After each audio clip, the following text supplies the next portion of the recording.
So welcome everybody to today's conversation on the topic, whose heritage is it? Creating a sense of ownership in public heritage. Let me say a few words about Dakshinachitra Museum. We are probably one of India's few or only house museum. We're currently in our 26th year. We have 19 historical houses from South India, ranging from 120 to 200 years, which we have purchased, meticulously taken down and reconstructed here on the outskirts of Chennai. All the houses that we purchased were once slated for demolition. In this process, the museum has actually become a custodian of more than the buildings. We actually see ourselves as custodians of the art, the craft skills, the objects, the regional and folk performing arts, the lifestyle, the social history that each building holds. In a nutshell, in our houses, we carry a universe of memory.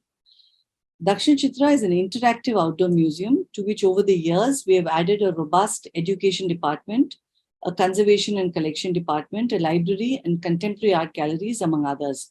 Our programs department brings all this together. So I will just do a short introduction of each of our panelists, and then we can begin our discussion. I start with you, Durganand. Durganand Balsavar graduated from CEPT Ahmedabad and founded Arts Roots Collaborative, an interdisciplinary forum for research and practice involved in environment, heritage, and habitat. He was invited to the atelier of Bernard Kohn in Paris and has worked with the Pritzker laureate B V Doshi in Ahmedabad.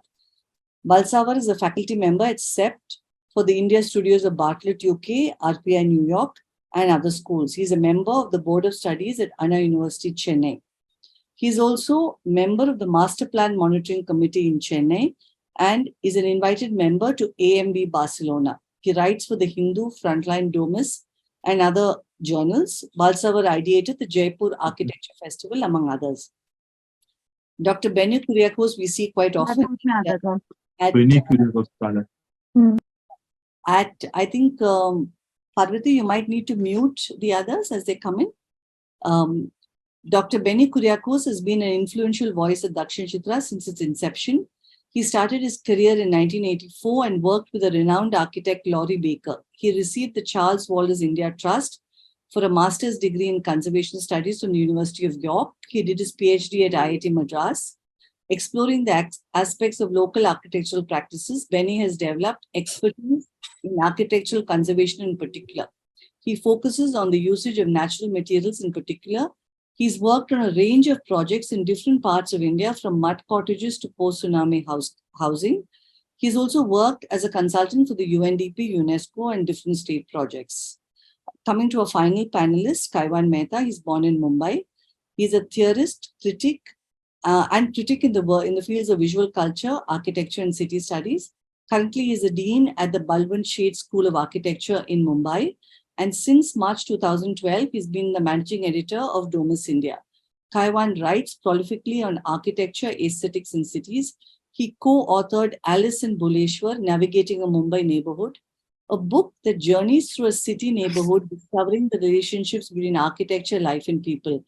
Mehta co-curated with Rahul Mehrotra and Ranjit Hoskote the National Exhibition on Architecture, the State of Architecture Practices and Processes in India at the NGMA Mumbai, and recently curated the exhibition State of Housing, Aspiration, Imaginaries and Realities in India. Mehta also authored the book The Architecture of I.M. Kadri and is currently working on another architecture biography, the works of architect Sen Kapadia.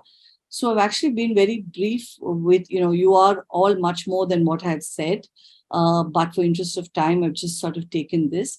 Durganand, we're actually kicking off DC Museum Talks. This is the first time we're kind of going online at Dakshinachitra. So may I request you to start off the discussion, Durganand, with a few opening remarks, followed by the others, and after which I think I could pose the questions. So Durganand, with you, then Benny, and then Kaiwan. Sure. At the outset, thank you, Anita, for the invitation to this very interesting series of DC Museum Talks, and much needed, I would say, in this present juncture. and happy that it's taken off online. And as we were discussing with Kaiwan and Benny, I think we would all like to meet also physically at some point in time. So it's wonderful to have Kaiwan and Benny along with these talks and meeting them after a long time. I think the overview began with some very interesting ideas on how one could revisit this notion of heritage, because what has happened is there are connotations to heritage, there's debate, there's controversy, and so at one level there are all these complexities when one uses the term heritage. So I think these talks hopefully open up fresh new avenues of looking at heritage, or what it means to us, rather than fossilize it or rather than, put it on a pedestal, something more engaging, something more interactive, because heritage can mean different things to different people. And especially in India, I generally say that India lives simultaneously in 2000 years, So even 2nd century BC is alive in India today, as much as 21st century. So I think it's a living heritage, unlike many other countries that look at heritage as something of the past, something one has to go back to and fossilized. Here, time is really displaced, and it coexists, which makes it much more interesting to engage with something which is alive, So I look forward to the series today, look forward to Kaiwan's thoughts on this and Benny's thoughts on this, and really diverse views. The more diverse the views, the more collaborative and more engaging. I think that's what we want to. So I don't think one is looking for a same page kind of a situation on this, but I look forward to it. Thank you, Anita, for initiating a series of this nature. Kaiwan, you next. Sure, thanks. I'd also love to begin by thanking Dakshinachitra, Anita, and Durganand for putting this conversation together and having me over as a part of it. And also very nice to have Benny on the same panel. As he said, we've interacted long ago, and one wishes to actually engage with his work also very much in my interest as somebody who tries to map the last 20, 30 years of contemporary practice in India. I think the nature of Benny's work interests me as well. So it's a nice occasion to hear him and have him here on the panel. I think the question of heritage is much different today than what it was in the 1990s, when actually I was myself a student of architecture.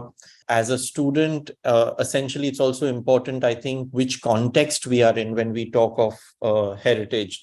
So one was in Bombay.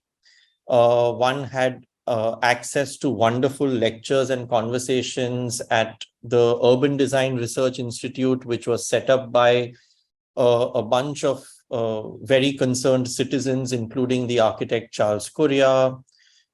The younger Rahul Mehrotra was part of those conversations, very much present at many of those lectures. And, one got to know him in the early days as a public voice, as much as one got to know many of the others as public voices speaking and discussing and talking about heritage. In fact, my own first book, Alice in Bhuleshwar, in a certain way came as a response to early ideas of heritage, which, as much as the discussions on locations like the Fort area or the South Bombay area of Fort, Kalagoda, Kolaba were much more important for those discussions, there was also a growing sense of what is the formal heritage of a city, what is the recognized history of a city, and what is the city's history which is not recognized, which is not formal, which is non-architectural.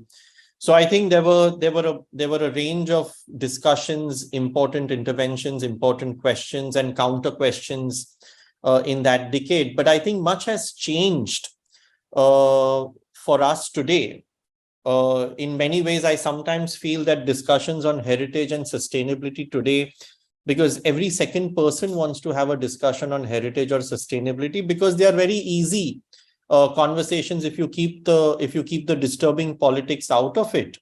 it's very easy to discuss heritage and conservation and behave as if you're concerned, and you're concerned about loss, and you're concerned about history that is vanishing. You can be a total non-partisan commentator on these subjects, and you could have conserved, somebody's gone and conserved one building in Bombay, and suddenly he or that office is talking about heritage as if for the last 20 years they have been doing buildings that were old. And today, I think any architect will deal with old buildings in his or her career. And I think we can't even call that as heritage conservation, adaptive reuse, because I think this is going to be a very strong part of the nature of work. And I think that was the nature of work for a lot of young architects in the 1990s. In fact, when I was curating and putting together the exhibition on Rahul Mehrotra's mid-career, the mid-career of his practice, we made that observation there very strongly, that he actually worked with what we would call retrofitting, adaptive reuse that time. But that was architecture practice, because it was the nature of the cities in 1990 that were, with the liberalized economy, a lot of new kind of programs, a lot of new kind of functions were coming into the city. But at the same time, you had a large number of building stock. And I think any one of us knows that, to kind of constantly demolish building stock and build new building stock is actually waste. Even before you talk of sustainability or become fashionable about sustainability, that doesn't make sense. And a lot of our work from that point or today would include this kind of reusing buildings. So I think it's very important to sort of understand what has been the curve in heritage conservations from the 1990s to today, how the profession itself has changed and moved in the last 20 to 30 years. And I think these are some important things to remember. This kind of, it may be a very short history of the heritage movement in India, but it's a packed history. It's a packed history with many, many different cities playing very different roles. I think Delhi or Calcutta played a very different role in the way we talk about heritage. Ahmedabad or Bangalore play a very different role when we talk about heritage. I think when we talk about modern heritage, different buildings have had very different questions. I don't think we can take a look at all modern buildings, whether it is Gandhi Ashram or IIM or Charles Correa's buildings in Goa, or certain other buildings, houses in Bangalore. We can't look at all the buildings, whether of modern heritage or pre-modern heritage, all in one bundle as heritage. I think the questions are very different for different cities, for different buildings. And I think that's become the nuanced field. I think in the 1990s, it was a certain struggle towards rapid urbanization, and not that rapid urbanization has not happened in this country or in the world ever. But I think, as I very often tell my students, sometimes it's just the pace of urbanization or the pace of development that changes in different historical periods that makes us alive. In a certain historical moment, we suddenly become alive because the pace has changed, the race has changed very strongly. So migration always happened, change always happened, buildings always got dilapidated. But rather than sort of one building getting demolished or dilapidated every day or every month, suddenly there are 20 buildings that are being dilapidated or demolished on a daily basis. And I think that kind of a change of scale makes us alive and aware. And that was the case of the 1990s. But I think the politics of the whole thing has changed much more in recent times. In fact, I remember that I did at the invitation of Professor A.G.K. Menon and INTAC in Delhi. I think the year before the pandemic hit us, I did the World Monuments Day lecture in Delhi, and actually that lecture became an essay titled "The History of Architecture in India Between Two Demolitions." And the first demolition is the demolition of the Babri Masjid, and the second demolition was the demolition of the Hall of Nations in that sense. And I think these are two iconic moments in Indian history, especially for architecture. And I think the conversation continues as we debate, for example, IIM in Ahmedabad. And I know that I don't stand on the same page with many people who talk about kind of a very strong conservation argument for IIM Ahmedabad, etc. So I think the field is much more complicated, and I think a certain sense of nostalgia or a certain sense of heritage which is only emotional, or a certain sense of heritage which can only be formal, which can be outside the politics of the ground today, is going to be difficult for heritage. So, and I think heritage should not be looked at as a separate practice from the practice of architecture. I think it is a part and parcel of our everyday practice as architects. And I think if we shift that view, we will do much more service to the larger concept of heritage, or the fabric of cities, or the fabric of the landscape of built environments today, much better than sort of pulling out buildings for heritage discussion as against looking at the larger landscape of the built environment that we are inheriting and we are passing on to the next generation. I think today it's very important, more than what we inherit, what are we passing on to the next generation? What are we passing on to the history that is going to come, rather than the history that has gone by? I think that's an important question for us. So I'll stop my initial comments here, and maybe we can pick up some of these for detailed conversation later. Thanks. So your point that you said that each city has its own version of the way it looks at heritage and the way it practices heritage and heritage conservation and all that is fascinating, because as you travel, that's what you see, and it's a very different language that each city uses, very different language to reach out to the concerned citizens. So that is something that I have noticed myself. So Benny, would you like to make your opening remarks? Yeah, you see, for the last 3 decades, as Durganand and Kaiwan has said, one, as a profession, there is a profession of conservation architecture. We have various universities, the courses have been started. But when it comes to practical conservation, how much is the role played by the architects or engineers? There is a huge gap between practice and theory. This is one point which I would like to make. And the second thing is that since I've been part of this conservation movement, when you look back, it's still a very elitist thing. I mean, most of the houses which make news is the large palaces or large residences or bungalows. We are still not reached anywhere near the ordinary buildings of the ordinary people being conserved. I mean, but it is a very slow process. Let us hope for the best. We have moved forward quite a bit compared with at least now the demolitions and discussing about heritage has become the norm, or it has become a new. Many years ago, it was never part of the this thing. It was never used to appear as a news item. Nobody used to bother. So it's good that discussions are happening. This time, so many World Heritage Day compared with any of the previous years, so many events are happening, which is also a good sign that heritage is getting this thing. The change will happen when the ordinary man thinks about conserving our heritage, because it is his heritage. It is not whose heritage? It is not world's heritage. It is ordinary man's heritage also matters quite a bit. And when heritage becomes a tool for development, that is the most important part.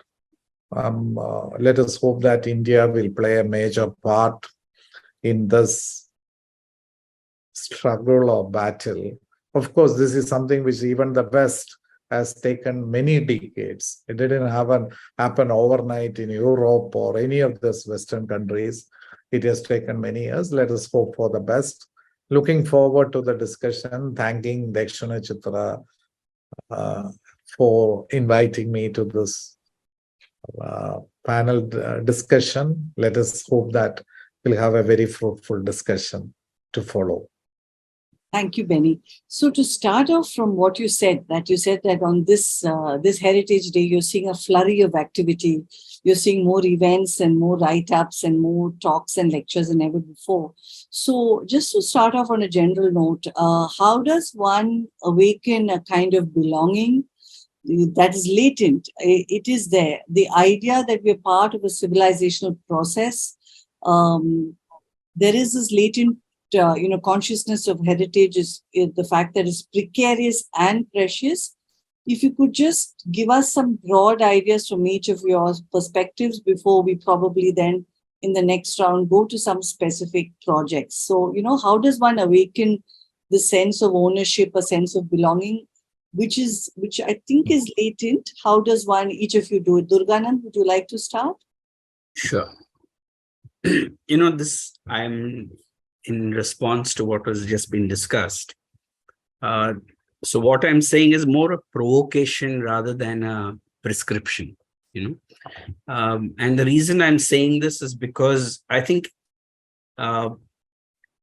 conversations or discourse like this needs to kind of tread that, it's not a dangerous line, but needs to tread the limits of what we're discussing, otherwise there was a statement made many years ago, I cannot recall who made it, that if an architect discusses a relationship to nature, you can be sure he's struggling because he's not within nature, and I would hold that with heritage also, because it's like we don't discuss breathing as if, we need to breathe.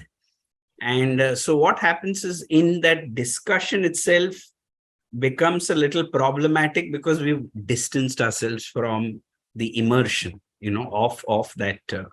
But having said that, as a provocation, there is also the possibility of a certain amnesia that can set in into cultures. Now, it's not a grave concern. I think these are cultural processes, and so at times, awakening that amnesia, not as a moralistic or not as something, where you hold it on the shoulder, but more as a vital engagement with the elements of civilizational processes. If one kind of looks at it from that way, not from a fanatical conservation of all buildings that were X amount of years ago, or, so I think while each city, I would agree with Kaiwan, I would say probably each precinct or each building itself is nuanced, and I've at times struggled to within a city also generalize that there is a certain way of looking at heritage, because each building also or each precinct may have a certain context, and when I say context, it could be the social, it could be the economic, cultural. So there are diverse. I'm just wondering, a building, let's say hypothetically, in a building which we may just not value today, which was built today, does it become of immense value to be, like the Taj Mahal 400 years later? That's the question that one asks. So in engaging with quality, is time alone generating quality to something that was built? Or are there several other layers to how we kind of engage with this idea of heritage? And I think if it becomes vital, and for the sake of provocation, it's not like if it is seen as a narrative, it is seen as part of a process of conversation. It is seen with a certain open-mindedness before taking a priori stance that all heritage needs to be conserved or those kind of stands. I think the lessons that one can draw from manifestations across time, that itself kind of opens up new ideas, new exchange. And I think that's what inspires or engages me per se, rather than fossilizing it in time or holding it in a certain manner. Of course, I would respect precincts built in a certain time to learn from them, but I think there is a difference between how we engage with it. So that kind of lightens, at the same time keeps it with a certain rigor on looking at how we can engage with heritage with an open mind. So it's not a yardstick or a predetermined guideline which we generate and then apply across all contexts and all buildings in a very, and it can end up being banal, of when we kind of get into that kind of a activist mode. So I think those nuances, those exchanges, the discourse, the disagreement, the negotiation, the contradiction is as enriching as a fanatical desire to preserve and a heritage or an ancient building. I think it is as much a cultural process. These discourses I see as much a cultural artifact as actually conserving. So I don't see a distinction between this. These are all part of a cumulative process, because eventually it's in the mind.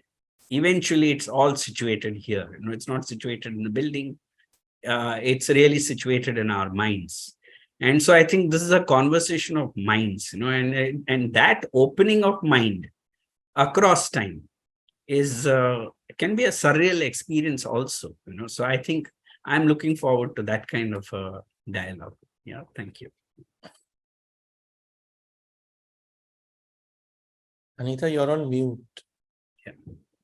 Kaiwan, you can continue. Your thoughts, Kaiwan. Yeah, sure. So I think Anita, in the question that you asked, and I think one of the terms that Durganand used, which I think is a term of concern to many of us who work with history, culture. I think we are struggling between awareness and amnesia. And I think two have very different ways of operation. If one can sort of be any judge without statistics kind of a thing, but just as working within the spheres of culture, education, I think amnesia is a serious issue we'll have to deal with.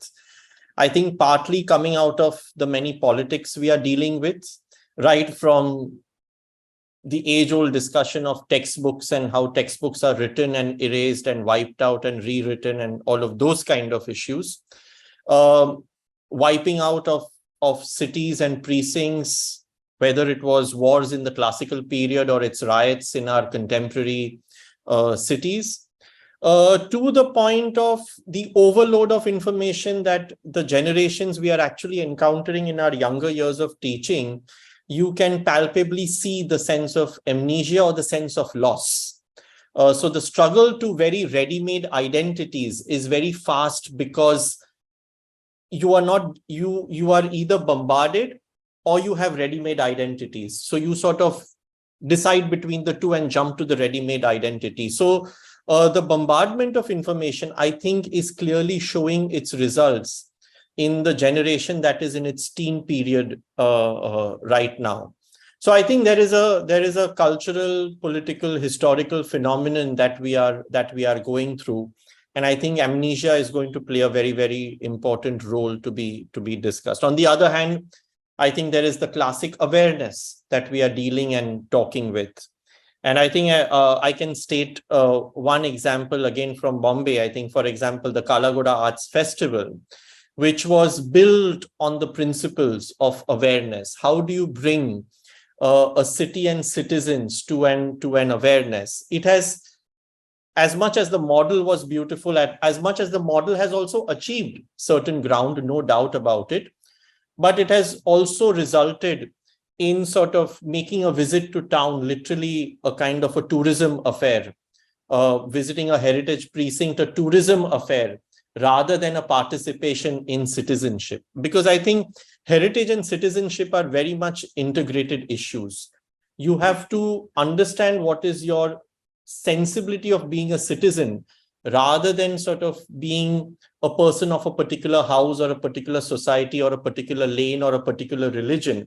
Because I think citizenship requires you to think in broader terms. And I think there was another thing which is popular in every city, and it's one of my peeve areas with heritage, is heritage walks. And heritage walks were again sort of seen as an instrument of building an engagement with the city. And again, they have become sort of trivia narrations for 2 hours, or one Sunday morning you feel enlightened or you feel contributory to your city because you've done a heritage walk. And all it has done is sort of build some trivia in your head. And all it has done is that it has made these groups in the city who are simply making money out of doing heritage walks. And they call themselves as whatever heritage crusaders and all that nonsense and bullshit. But all they are doing is running these sort of groups that do heritage walks, and they have no other contribution to the discussion, to the discourse. Like Durganand said, it is a matter of the mind. How do you sort of talk to the minds of people? And it is not talking to the minds of people. It is talking to their short-term memory of feeling excited about heritage. So I think in both these, we are fighting a battle where the sense of awareness, the sense of citizenship, and heritage is a question of citizenship. Heritage, or in that sense, this engagement with the city, is because it is something you have as being a part of a civilization. It is not being part of a city. It is not being part of a region. It is not being part of a country. It's not about national heritage. It's not about regional heritage. It's not about the heritage of your clan or your ethnicity. It is a civilizational project. And I think the one of my arguments that was also with questions of precinct, etc., that the model of the precinct was very, very important for the heritage movement, for guidelines, for preservation, conservation. Absolutely no doubt about that. But it cannot become a kind of a walled idea of a precinct, even mentally. Not that we make walls, but we make many walls mentally. In that sense. So as much as the precinct is a very important notion in a bureaucratic process of doing a conservation project and carrying it out, absolutely. But the precinct belongs to a city. And I think where a precinct like Kala Ghoda, we can easily connect with the notion of the city. When it came to precincts like, say, the Khotachiwadi in Bombay, a Khotachiwadi festival actually imploded. It was not successful simply because Khotachiwadi is not a public space like Kala Ghoda is a public space. So you can't take the model of Kala Ghoda Arts Festival and simply put it in Khotachiwadi or Dharavi or something like that, because they are not designed to be public spaces. They are sort of private or living spaces that have to be handled and understood differently. And then how do you see, in fact, some of the things that are happening in Khotachiwadi right now more quietly are much more interesting because they are connecting with the larger question of the city. So this sense that heritage is a civilizational project, what we inherit and what we pass on is a civilizational project, and hence it is a larger responsibility. Architects play a role just by the nature of their profession. It's not that architects understand history better, but architects may understand preservation or conservation better just by nature of their training in a certain material medium. And I think so in that sense, we play a pivotal role. But I think the involvement of the city, the involvement of citizenship, or even that we have to connect, we cannot connect heritage with a memory project. Heritage has to be connected with a citizenship project. And I think that is where the awareness and amnesia will be better to deal with if we shift this kind of a focus or telescope here. I'll end this answer here. Thanks, Kaiwan. And Benny, what about you? Yeah, I agree with most of the things which Durganand and Kaiwan has said. To look in a simple way, even after so many work which has happened, most of the people are not proud of the heritage that we have. It is still limited to a small number of people, and unless it become part of most of the people think that it is part of our heritage and we are proud of our heritage. That is one of the reasons why people demolish many of the buildings. Of course, a lot of changes have happened. 30 years ago, nobody bothered. Now people, at least some people say, please conserve this building. The heritage is important. And that is where, all those with so many involvement of so many people and so many professionals and so many organizations, we still have to go a very, very long way ahead. And also, it should be very clear that nobody should get disappointed working in this field, because there are so many things which are happening or still, there will still be many losing battles. But the fact that it becomes a discussion itself is a success. So it should not be just something which is happening or thinking or discussing on a World Heritage Day. Of course, yesterday was the World Heritage Day, but this is something which has to be there throughout. And unless it becomes part of the mainstream, conservation will not become a reality. It has to be merged as part of the mainstream. If we look at the kind of professional thing, 95 or even 99% of the professionals does not have an awareness about conservation, does not have an awareness about heritage. They don't know what is happening. And this is something which has to be. Things have improved, definitely. And I think I'm very optimistic that it will improve even further. But this is something which we have to address and look at. And INTAC has done a lot of its role. Dakshinachitra has played a major role in making the ordinary man. This is something which has to be conserved and part of the heritage. So, of course, it is there, but still it is a very, very long way to go. So, Benny, thank you for that. And also thank you for this, sort of looking out for keeping the spirit of the young conservationists and architects alive, saying, don't get disheartened. I think that's very interesting. Since, Kaiwan sort of gave this very interesting example of Kottachiwadi and the Khalagoda festival as being fairly close in geographical terms, but one size doesn't fit all, as he mentioned. So could you give us some examples of some specific projects, Dakshinachitra being one of them, where you actually used your bully pulpit to talk and to sensitize and to educate? I know that you're also closely involved with the Muziris project, which is a very large, again, a civilizational heritage project. So how did that help to either reawaken or to consolidate a feeling of, heritage conservation? And then after that, Durganand.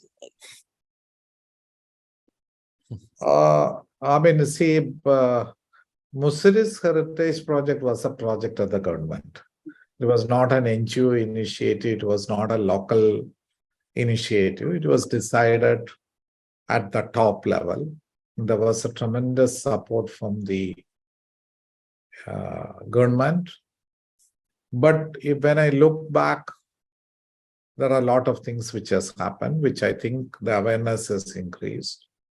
One could be the oldest mosque in India, which is Cheraman Masjid.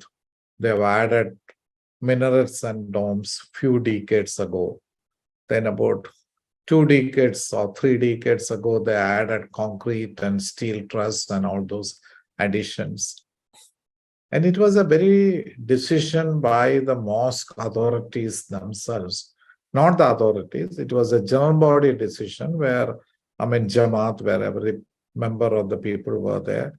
And it is more or less a unanimous decision by which they decided to restore. Similarly, a chapel which was built in the 1980s was demolished and a replica of the old chapel was done.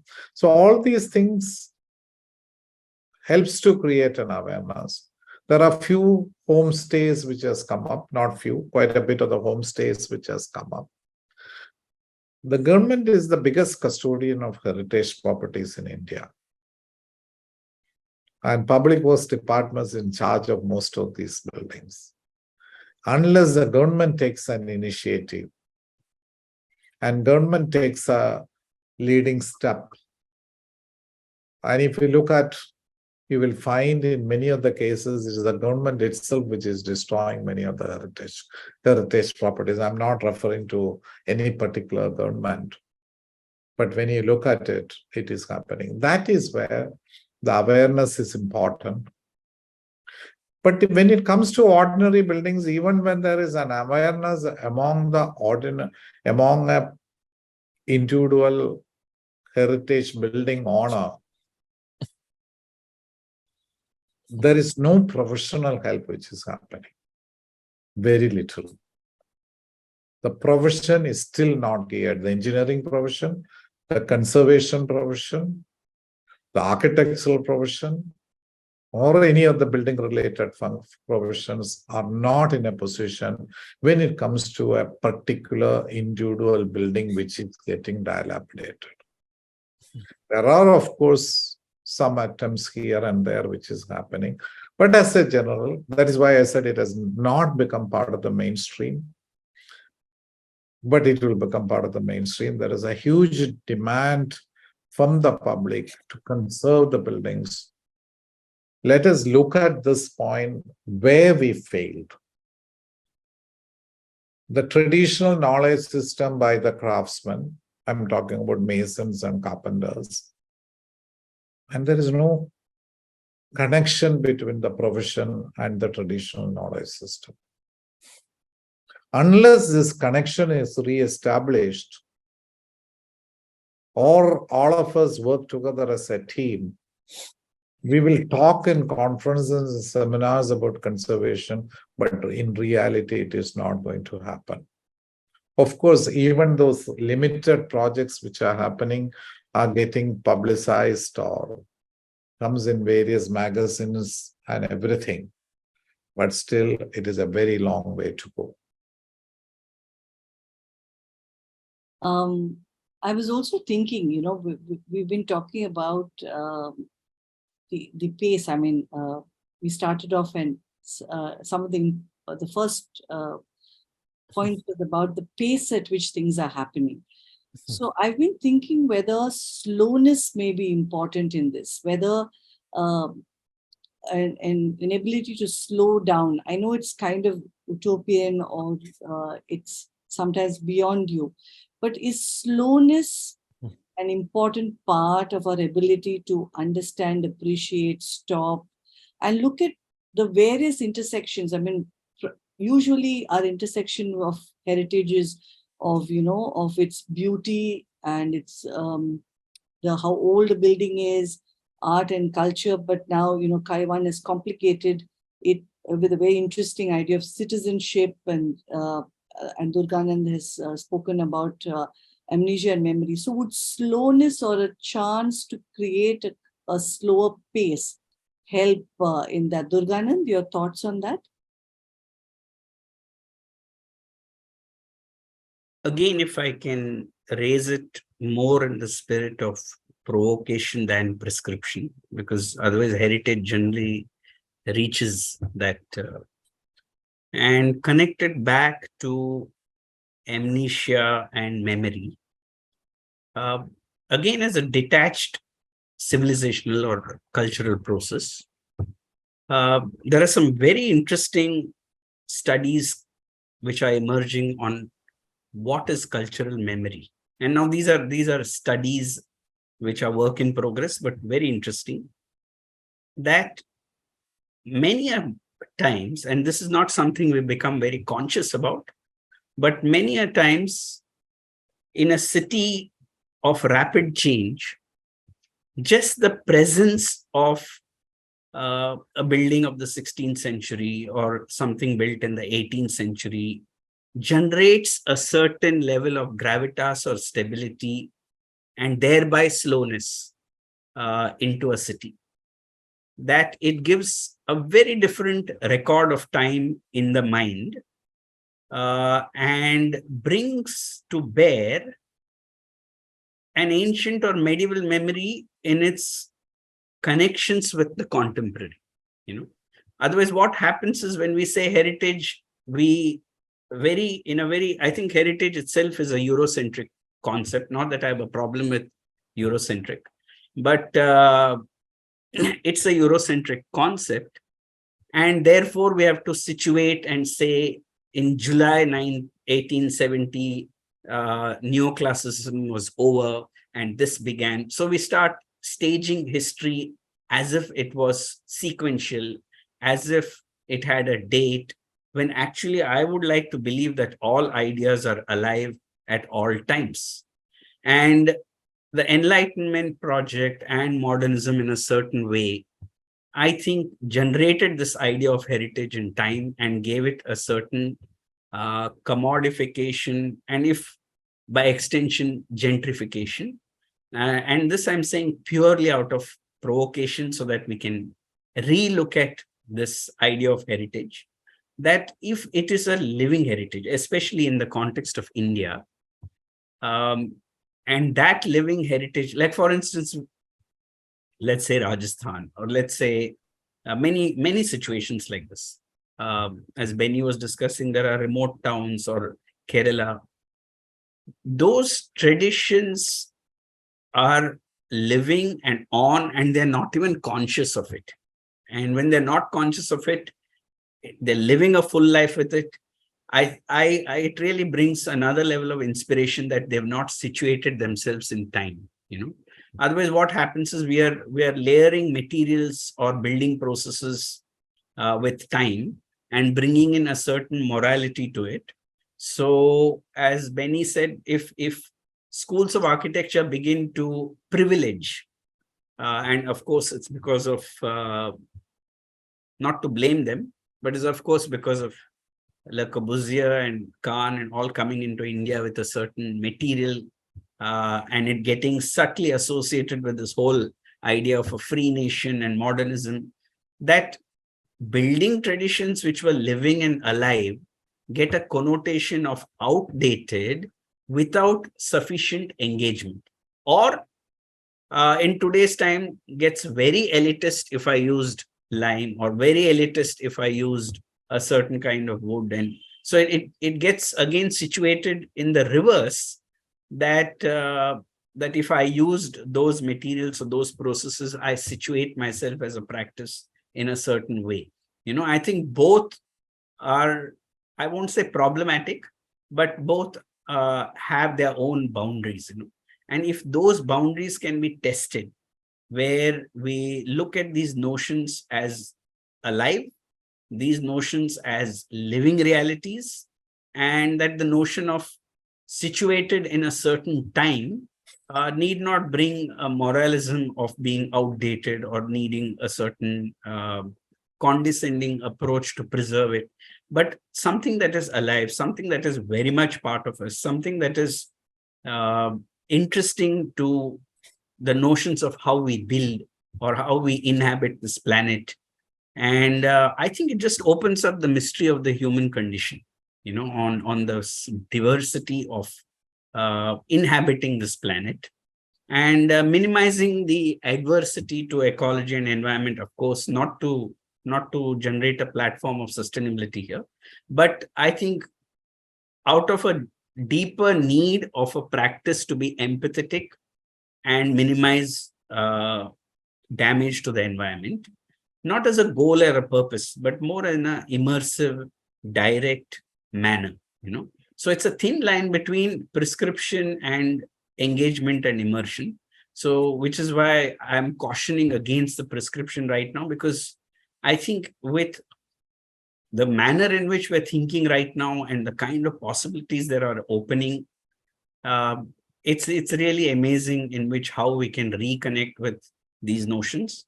Temporarily, it's a contingent word. We use heritage contingently right now because for lack of a better word. But I wouldn't like to situate heritage as it's known into some remote past. I see it as living heritage. I see it as something to be engaged with, and of course, as a choice. So it is not mandatory. It becomes a choice of engaging with that notion of time. And so that's where I come back to amnesia, memory, heritage, all as an open-ended living engagement. I hope I'm not obfuscating the situation. If I am, so be it. But this is how I would see it, Thank you. It's interesting, the three of you, of course, are, the practicing architects, are involved in theory, and all of you, the three of you are very actively involved in teaching. So could you give us an idea about, at the architecture colleges where all this sort of, in a kind of structured manner, this kind of education begins, what are the changes in the syllabus? How responsive has the syllabus at the architecture colleges been to more nuanced ideas of heritage, more demanding of the architect when he decides to say that I'm conservation or, I'm involved in heritage? Could all of you just, give your thoughts on that? Benny, would you like to start that? See, if you look at the architecture colleges, there is no point in blaming the students for it, because they do what they have been taught. I mean, they are youngsters. I mean, they will go. One of the problems, not only with heritage, generally I find in architecture college, is the springing up of the number of architecture colleges in each of the state, with not having enough faculty to teach or properly trained faculty to teach. One of the things which I ask in many of the teaching sessions, I ask, how long will these concrete buildings last? This week I was teaching in one of the universities. Some people said 30 years, some people said 50 years. Maximum I got was 70 or 75. If some architecture that we do presently with the kind of modern knowledge systems, technology and science, and if it lasts only for 70 years or even 100 years, why are we teaching students these kind of technology or science? Why are we not looking at it when we have enough proof that all our buildings built with lime and timber and earth and stone have stood for centuries? When there was no knowledge system or no testing equipments or no structural engineering as a field, no geotechnical engineering as a field has come.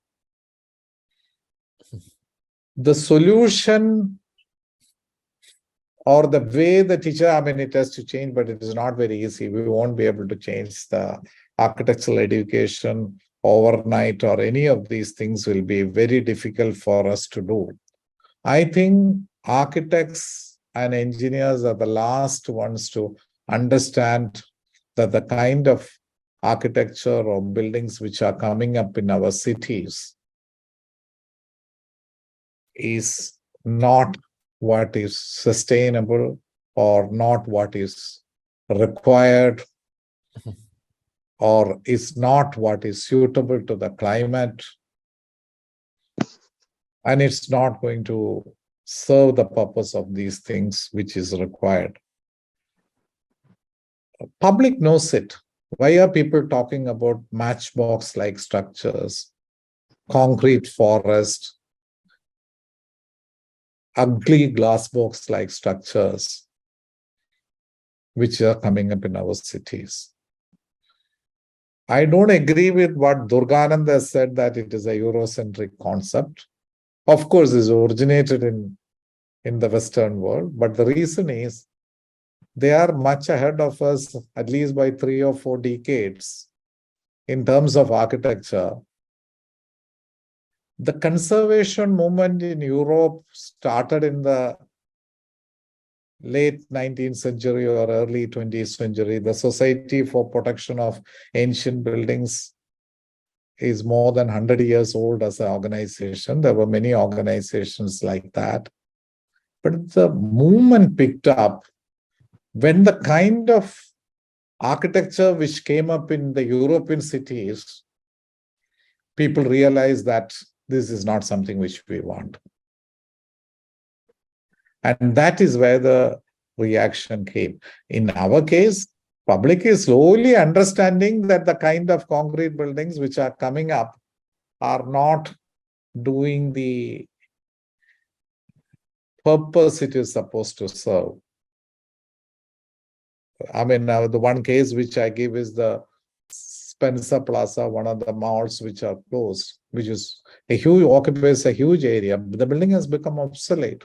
25% of the malls in the US were closed before the corona. And by 2025, another 25% of the malls in the US are going to be closed. Some buildings which has become obsolete in 3 or 4 decades, where we look at historic buildings which have lasted 4 centuries. And this is where we have to look at. So the problem is, what is required is not a prescription of medicine. What we require is a major surgery. Otherwise, I don't see much of a hope in our. I'm not blaming one profession or architects or engineers. Everybody is responsible for all these things. Let us not try to prescribe medicines. Let us do some major surgeries. Who is going to bell the cat or who is going to tell it is what we have to see. Society has changed over the decades. When this kind of architecture was proposed by Van der Rohe or Corbusier, the situation was very different. The society was very different.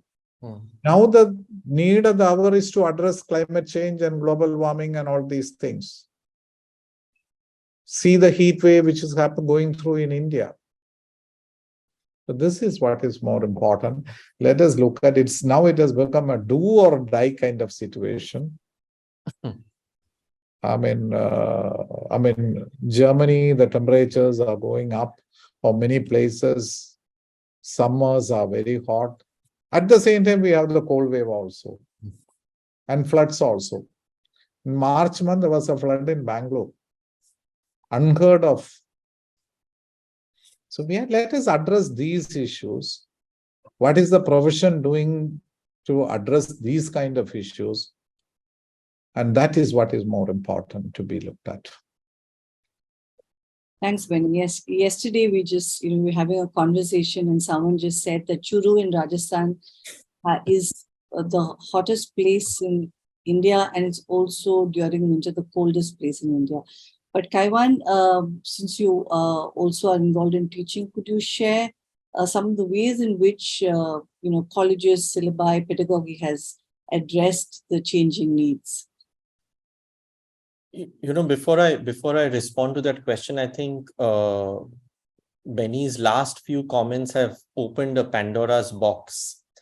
And I think it is just his calm demeanor that he's saying some of these very, very crucial things in such a calm manner. But I think some of those things are seriously the real problems, especially in architecture education.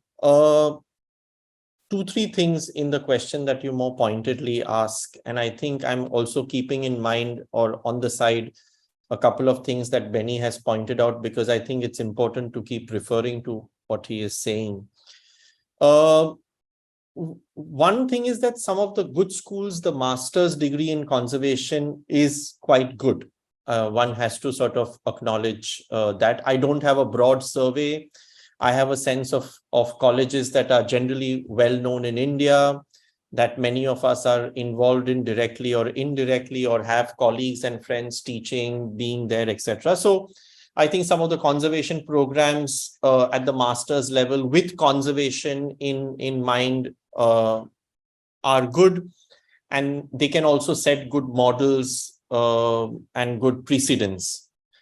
But I think that's not important, because those are specifically directed towards developing conservation architects, which is an important part of our profession. But I think what is important is what is happening at the undergraduate program, because also, as Benny pointed out, it's not about the specialized conservation architect, but for every architect to sort of realize and be sensible as to what is the profession that he or she is a part of.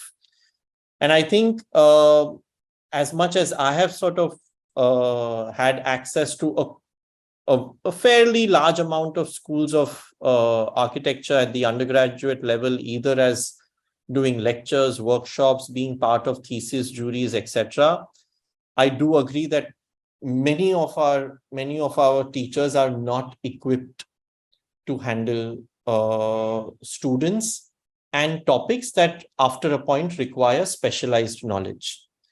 Every architect thinks that he or she can talk about history and memory. That's bullshit. Architects are trained as architects. They're neither trained as social scientists nor are they trained as historians. So they should not think that their general knowledge on history or their general understanding of memory is good enough to discuss subjects like architecture when a specialized understanding of history or memory is required. So they might as well accept that position and bring in more expertise and expert knowledge when and wherever it is required, although you may not be able to employ full-timers in all specialized positions and all specialized areas. That is totally understandable. But I think a lot of architects, general architects, teaching architects, they really today need to acknowledge one fact, that they are not specialists on every subject that architecture is involved in. So architects have this bad habit of, because our one thing good about our undergraduate program is that it is a very varied program. It gives you exposure to many, many things. That's one thing good about an architecture program, which is why many architects can even graduate and do so many other things. They can go from film to science to project management to sort of more cultural areas of practice. Many things they can do.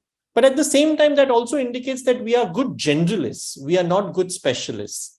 And if we have to work with special knowledge, we will have to learn to sort of accept that we are not specialists. So I think this is a major problem in undergraduate teaching. And I think this has resulted in making certain specialized areas, including sustainability, as kind of the world is flat kind of an imagination. I can talk about heritage, I can talk about sustainability, or it becomes very technical. So it becomes technical on sort of talking about carbon dioxide numbers, or it becomes technical on certain kind of material or preservation aspects. But that's not the point also. Or you can't flatten the subject by saying heritage is for everybody, we all have to think of heritage. Those kind of statements don't make any sense to our students also. So either students fall in this kind of a flat understanding of a subject and are producing projects which do not know how to position themselves today. So even sometimes at the master's level, it is very difficult to tell or explain to a student that even if you're concerned about the changing livelihood in a particular urban area or in a particular urban profession, because cities are changing, climate change. For example, let me say, working with a fishing village in a city. Yeah. Now, you cannot simply take the position that I want to save it. That's the most banal and blasé position that you can save. What are you going to save? What is your understanding of livelihood? Will livelihoods change? Yes, livelihoods will change. For various reasons, livelihood will change. How do we understand changing livelihood? At the same time, how do we understand urbanization versus climate change along with climate change? So what are you going to enter? What is your sort of proposition as an architect going to be? Because if you're going with this sort of sense, I'm going to save the world, it's a stupid position. It is actually how are you going to negotiate the change? How are you going to, very important thing that you pointed out, and I think it's not idealistic or utopian. It is actually something that we can talk about in teaching and practice. How will you slow the nature of change, or how will you make the nature of change less harmful? How will you make the nature of change less violent? I think these are important questions for the profession to understand when they are talking of sustainability or heritage. Because certain things are not reversible. But at the same time, we can still make an impact there in the way we practice our profession. So I think this is what I also tried by earlier saying that, the questions have become much more complicated, and education has to address these in a much better way than taking this holier than thou positions. And students are taught, and today it's very easy for a lot of our students to be just simply politically right without having any sense of what they are talking in terms of ground realities. So they take these politically right positions of, I'm taking a heritage project for my thesis. I want to conserve this for my thesis. I want to do solid waste management for my thesis. They want to take up all these thesis projects, but they do not want to get their hands dirty. And I think getting hands dirty, and I think somebody like Benny maybe actually, I think there are hints in his references that you're negotiating and dealing many things, whether it is government, whether it is NGO, whether it is community-driven projects, or community wanting certain thing, which is sort of not value adding, but in fact taking away from the value of a structure, of a place. So you are dealing with a complex situation. So sometimes you may have a situation where there is a livelihood minority, a professional minority, forget even a religious minority, where actually the minority aspirations may be against the heritage. But at the same time, it's a complicated situation that you will deal with. So I think these kind of conversations are very, very important, because our architecture training is becoming too aspirational. It is much more aspirational than addressing that the profession is not going to only deal with making the new world. Making the new world is very, very important, but making the new world probably will involve 60 or 70% in working with the old world. We are not going to have virgin land and virgin sites and virgin projects all the time. That may be, actually, it may appear large, but that may be a very small component, and that may be the component to actually engage with and negotiate all the time. So whether it's new projects, whether it's old projects, I think for me, and even in my own research, one of the terms that I've very often sort of, even in my writing on contemporary architecture, one of the terms that I've really emphasized on is the question of negotiation. It is all about how you learn to negotiate, rather than sort of going and attacking or going and landing with your ideas as if everybody was waiting for you in the world with ideas. Nobody is waiting for you in the world with ideas. Everybody has their own ideas. The problem is, how do you enter into that and deal with a world of multiple ideas, fighting with each other, competing with each other? And I think that's why the word negotiation plays a very, very important role for me, along with, I think, an important word that you added, which is the question of slowness. Thank you, Kaiwan. So that's a perfect segue to, we're almost coming to the end, to my last question that I'll place to all of you. Coming specifically to museums, I would request each of you to share your experiences or experiments or expectations on what museums, maybe you could say specifically Dakshinachitra or museums in general, can bring to a public discourse on this matter. What can we do in this negotiation, or to create a sense of slowness once they step into the space? So if you could share your experiences, experiments, or expectations on what museums can bring to a public discourse on this matter. Maybe we start with you, Kaiwan, and then go backwards. So I think let me answer this in the taking the cue on museums as the formal structure of museums as buildings that collect objects over a period of time. And actually, museums have been a very, very important part of my teaching.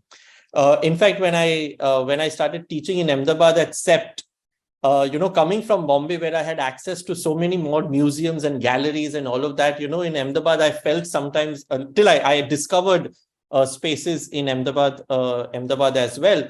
But, whether it was the Discovery of India Museum or the exhibition in India at the Nehru Center, or the classic, the CSMVS, the formerly Prince of Wales Museum, or the Bhavdaji Art Museum, the former Victoria and Albert Museum of Bombay, all these, and including later on the museum in Ahmedabad, the LD Museum in Ahmedabad, all of them have always been very, very important, not simply as accessing objects from history when you're teaching history of architecture, but in a way of making students aware that the world is much bigger than the world they hold in their heads. Because I think students more and more have two ways of holding the world, in my very sort of brief understanding. One is there is a world which is really close to them. Like, it doesn't go beyond what they know. And if they know something far, it's totally from the digital world. So it's totally sort of connecting with worlds. So there is a world in between your intimate world and your very far world, that is completely missed out. And I think that world is your city, that world is what your parents have lived through, what your family has lived through. That world is what you may call your country, your nation, your region. There is a world that is not exposed. And I think museums become a fantastic way of not saying that these are objects from the past, but it's about saying that these are objects from which we have come out of. These are objects from which we have emerged. And these objects continue, and so do you continue. And how do you sort of understand where you continue, how you continue? So teaching through objects, because also in my own sort of, whether it was Alice in Bhuleshwar or my doctoral thesis, looking at objects and looking at buildings as objects and objects histories has been very, very important. So using the museum constantly, like to talk about discovery of India, and to talk about a book translating into an exhibition and how architecture gets used in the talk of history. It's a fantastic exhibition to sort of take to. And in fact, I've seen very often students suddenly open up to looking at buildings much more openly, rather than seeing, the buildings we teach in history of architecture, rather than seeing them as objects from the past to be discovered, they suddenly see them as much more live objects when one uses uses cinema to talk about buildings from the past.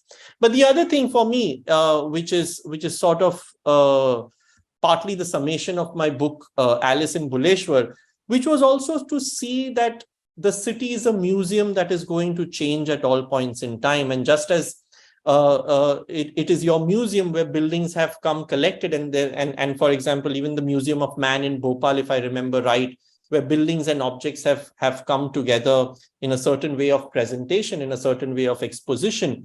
The city as a changing series of buildings is also the museum. So to go to neighborhoods is not about telling them the trivia of what this building was and who lived there and who did not live there, but it is about making them realize that buildings are active objects. And in their activeness, they hold a past and they hold a present. And that's going to be the condition, that all buildings will hold past and present simultaneously. So for me, cities are also museums, not in that museumized kind of a way, but museums in the active engagement that objects have with life, in a sense. And that way, museums or neighborhoods are much more about life than they are about the past. And I think this is something that I like to emphasize always. Yes. So, Durganand, if you could take, and we'll give Benny the last word. I would like to kind of link a few of the early issues with this. In fact, what Benny and brought up, this issue in education, which has kind of privileged a certain kind of material technology. These are privileged even before the design studio begins, even before, and the surprising fact is we are not conscious of it. So I'm not saying it's privileged consciously. We're not conscious of it. So each time, let's say in a university, a project is discussed or created, it's already privileged in the so-called, if one can term it, I'm not comfortable with these terms, but the so-called modernistic, era that we go and situate everything in, and then make everything a reference to this era, as if assuming that whatever unfolds next has to be progress or more evolved than what was existing. I think that is the crisis of our time, that we assume that the iPhone 872 is better than the iPhone 7, and I'm not sure whether it is.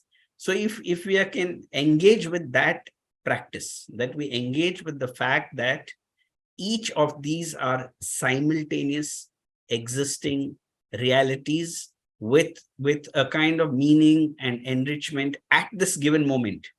Where it's situated in time is in a way secondary, though it does impact how we look at it.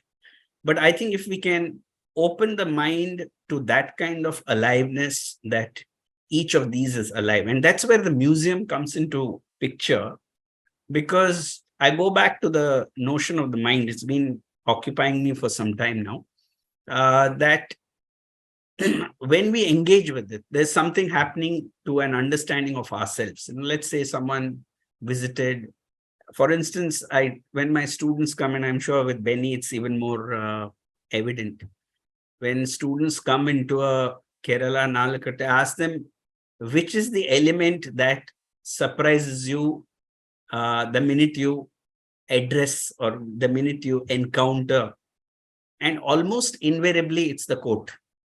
So the courtyard, kind of through contrast, and this is more intuitive. So we're not getting into architectural theory or high-end discussions. It's more intuitive. It's more experiential. It's about how inhabitation happens. And I think once that engagement is made alive in terms of its here-ness, that means, what I am experiencing, a tactile reality. Same goes with, let's say they met a craftsman. Now they're not meeting a craftsman that is carrying a building trade for 400 years, or of course that has a value, but just in the act of the craftsperson's relationship with material. And then let's say they pick up, I remember once long ago, a friend of mine had a Japanese bow and arrow. And till then it was only in Amar Chitrakatha comics that you see a bow and arrow. And he said, would you like to try it? And I said, why not? And this was a bow and arrow, a really huge one, a Japanese bamboo one. And I remember the first time I held that bow and arrow, my whole body shook, Otherwise, till then it's an Amar Chitrakatha, you're downloading it on Google or something, and you hold it and it shakes. And that kind of shaking almost makes it unable to pull the arrow. And you suddenly realize there's a presence about that act of making, which Google, at least not yet, or AI cannot substitute. They may have fond hopes of substituting it one day, but it cannot substitute. And so when they engage with the craftsman, and the craftsman is talking about material or crafting the stone or working with a certain material, I think it awakens something else within the architect. And I think this whole notion of this architect as a solitary figure is also partly responsible for the condition we've landed in. Not recognizing that the architect by nature, through centuries, has been collaborative. The architect through nature has been one part of a larger milieu in the act of making, and so it's as much the patron, it's as much the craftsman, it's as much the material. But again, this sudden sense of authorship and the sense of architect as the creator, or how we have set up this architect, I think has also got to do with our understanding of what we say, what we do. Because I think if the collaborative spirit comes in, there is always a certain restraint in the conversation, because then that restraint tells us that the collaborative is what is going to add up to something much larger than, imagine we're discussing an individual architect designing a city for 17 million people, I'm not sure he may be able to even convince his own home, if he had a joint family, on what his house should be. But he can conjure a city for 17 million. And I think these kind of utopian subconscious ideas go into this gentrification of the notion of heritage, or any of these aspects, which I think, if one steps back a little, engages with the ground reality, engages with the contradiction, engages with the process rather than finality of something, as an experiential. So it is really an experiential with keeping in abeyance the fact that we do not know everything, because I'm sure Benny has a deeper experience of it. If I tell my students that, I go to the site and I call my carpenters professors, now they get very very, very disturbed. In fact, sometimes even my carpenters get disturbed if I call them a professor. And so we have created certain social stratification, certain by which we are situating all this, and if we are able to unearth it, I really feel this is, again, for want of a better word, I feel these notions of heritage can enrich what otherwise is a very clinically steel and glass and concrete life, and it really opens up many other nuances which we won't be able to even perceive. So many times I'm in the studio, I leave the open-endedness of not being able to perceive the outcome because you're engaged in the process. And I think that collaborative spirit is where I would take off from. And I think we're ending. So I would like to thank Benny and Kaiwan also, because I think these views and these dialogues kind of are seeds, they're seeds for provocation to get back to real life. And so they have a certain kind of a position in all this. Thank you very much. So it's yours, and then we'll open up for questions in case. Yeah, thanks, Durganand and Kaiwan. And it has been a very interesting discussion, and I've been trying to provoke a bit. I agree with you. I mean, the craftsman, the building industry doesn't see craftsmen as a inevitable or significant part of the thing. We see them as construction workers. That is one of the problems. They don't have a social status, and that could be one of the reasons why the son of a carpenter doesn't want to become a carpenter. Whereas the son of an architect would like to become an architect, or son of a doctor wants to become a doctor. I mean, this is what we see. As much as possible, none of the carpenters or masons, they don't want their children to be carpenters and masons, which is very, very, so the improving or elevating the social status is very, very critical for the future. And especially when we deal with heritage and conservation, this is more important. And sometimes craftsman knows more than the architect. That is also, when it comes to heritage buildings, that becomes very, very, very important. It's not something, and it was which is going to end with today's discussion. I mean, let us initiate the dialogue. Durganand, what you have said, and Kaiwan, I mean, completely, we might come from 3 different backgrounds and 3 different perspectives, and that is the beauty of it. So thanks, Anita, for bringing all of us together. Thanks, Dakshinachitra, to initiate this process. Let us take questions. I mean, Thank you.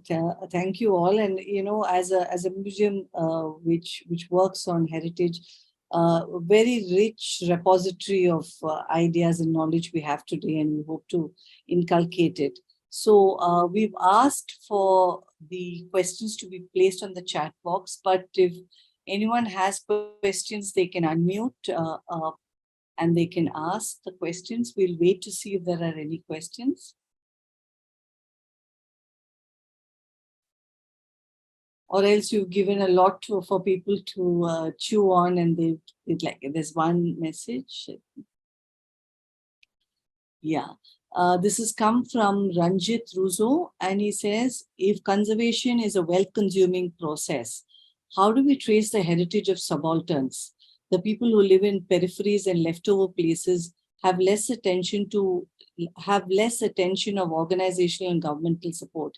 Yet their heritage is important to understand the extensive economic and political views. One, so he sort of asked 2 questions in this. How do we overcome this challenge? And what perspective needs to be developed to mark a heritage site in terms of the marginal? So any of you could choose to answer that. He hasn't specified a particular person. It's for all of you. Benny, do you want to start? Since you raised that issue of the... Yeah, see, the thing is, I mean, I'm just forgetting that I'm a building professional. I am the owner of a old building. It has strong termite attack. The roof is leaking. There is dampness rising from below. What should I do? Of course, I know the heritage is important. It is something which my grandfather or great-grandfather has constructed and given to me. Finally, it is the economics which matters. The profession should be able to convince anybody that it is economically viable to conserve a historic building. And it is a tool for development. Taking a romantic view, saying that it is part of our heritage, it is vernacular architecture, and this is what the grandfathers are passed on to us, we should pass it on to the next generation. It doesn't work that way. And this is the big challenge which we are facing now. Finally, economics matters. As a professional, as one person who has been working in this field for more than 3 decades, if the building is reasonably in good condition, it is economically viable to prove that it is better to conserve that building. This is lacking. This knowledge or the way to deal with the technical issue. He is not interested. All these arguments which you say is not thing for a person who owns a historic building. Ranjit has also raised this question of the heritage of the subaltern, so sort of the person who's does not have that economic cushion, or who does not have the seat at the table to articulate very sophisticated ideas of heritage and ownership. So he's also. So I think it's also a problem of thinking. I think because we are all architects, it's the context of a museum. We also think that heritage is essentially, surely it's best conserved if the building, if a material heritage can be conserved, preserved, etc. But I think we'll have to formulate other ways of keeping memory or heritage alive.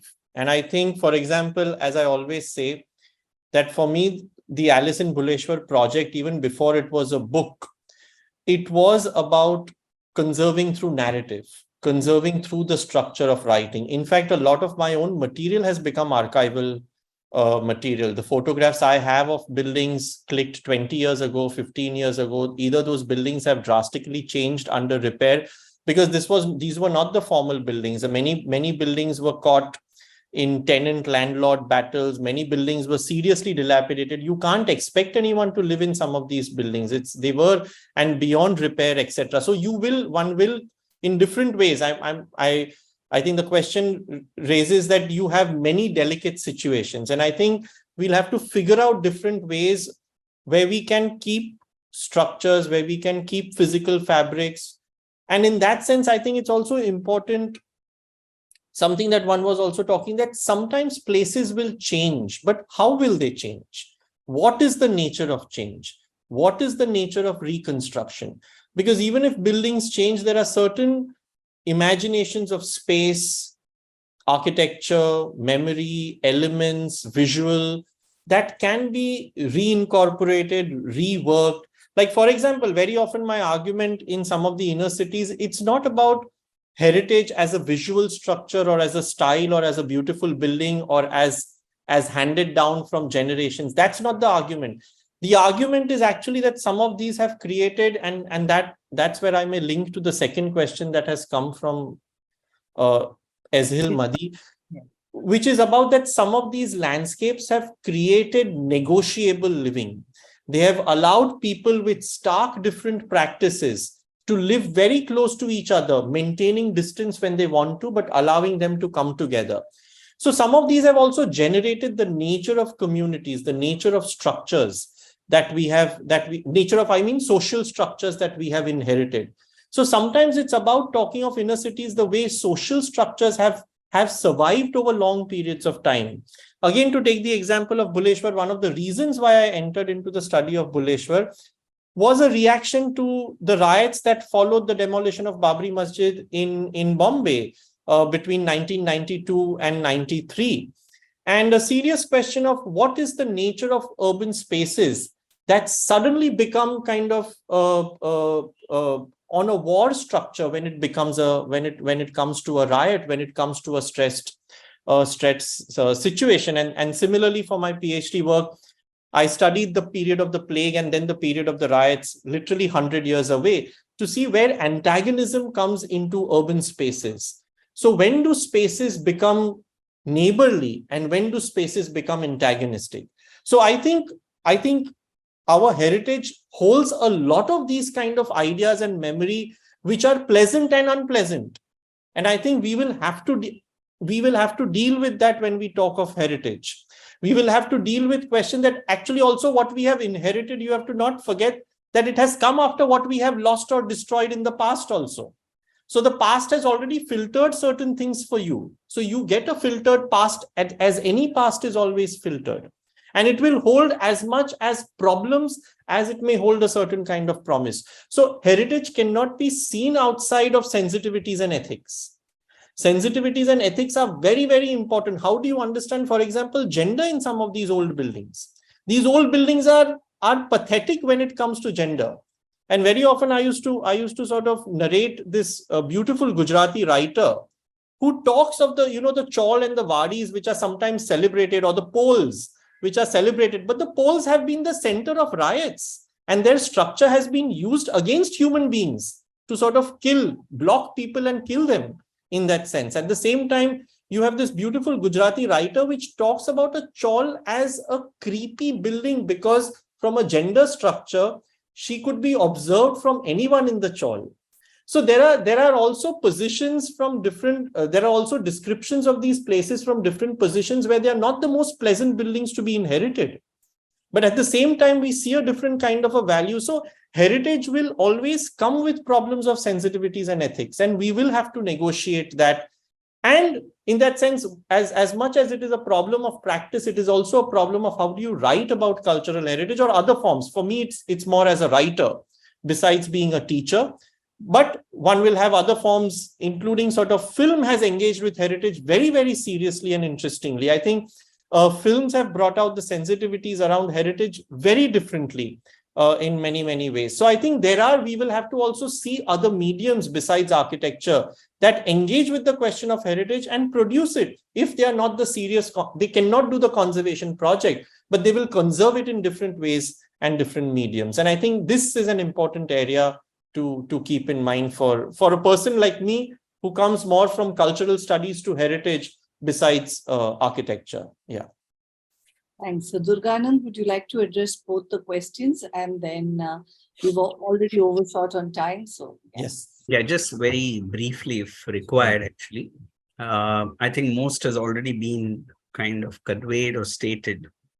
I think this notion of, and it came across in both Benny and Kaiwan's, this fact that we have a tendency to gentrify, may not be the right word, but more or less gentrify this notion of heritage and also simplify it rather than see the set of conditions that created it, the kind of forces that created it, as well as across time, how it manifested and played itself.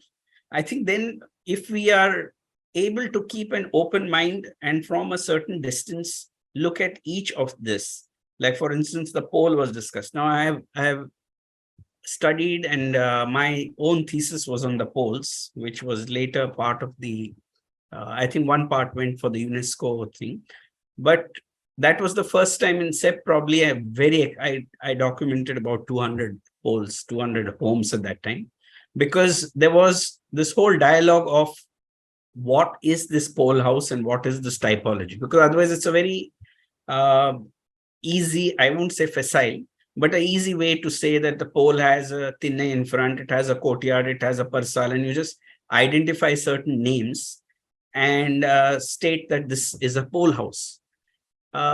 Whereas in terms of the nuance of its occupation, and recently I have a student who's from the Northeast. And because of the pandemic, everyone was on digital like this. And the discussion was on the design of a home. Now, what happens is that the student from Northeast who's from a bamboo community, amazing bamboo community, and she was accompanied by her mother, father, grandmother, everyone, in the class because it was digital. But what happened was someone in Kerala or someone in even in South Africa was not able to understand the home because there were spaces which were inhabited in a manner which is not inhabited in the other culture. So what happens is that when we kind of quickly say living room, bedroom, or X room or whatever, we can miss out on the nuances of this inhabitation of a spatial reality. And I think that's where, if we can use the term heritage, I would like to use it more in a contingent way rather than a fixed way. What happens is that it gives us other nuances of how people are leading their lives, what is the nature of communication, how have they kind of... so in the same nuance, I will, if one can, I mean, in very short time, treading the subaltern is not possible. But if one can similarly not gentrify the subaltern as an other, not easy, not be that anthropologist with a whatever that microscope looking at the other, but kind of look at what is the existent condition of the subaltern. I think Gayatri Spivak has elucidated it much deeper. And so I won't venture into it. And that's where I think an architect stands back and attempts to learn from the sociologist, from the other, from a historian also, or from an economist, but learn in terms of resonating a sense. I don't think one can get an in-depth understanding like a sociologist because they've gone much deeper on the same time. But I think one gets a sense, one gets an intuition. And this dependent interrelationship is what I think can bring something about. It's not always happened. I mean, a simple thing like the master plan, if it's called a master plan for a city, you don't have an interdisciplinary team anywhere. You don't have a sociologist, you don't have an anthropologist, you don't have.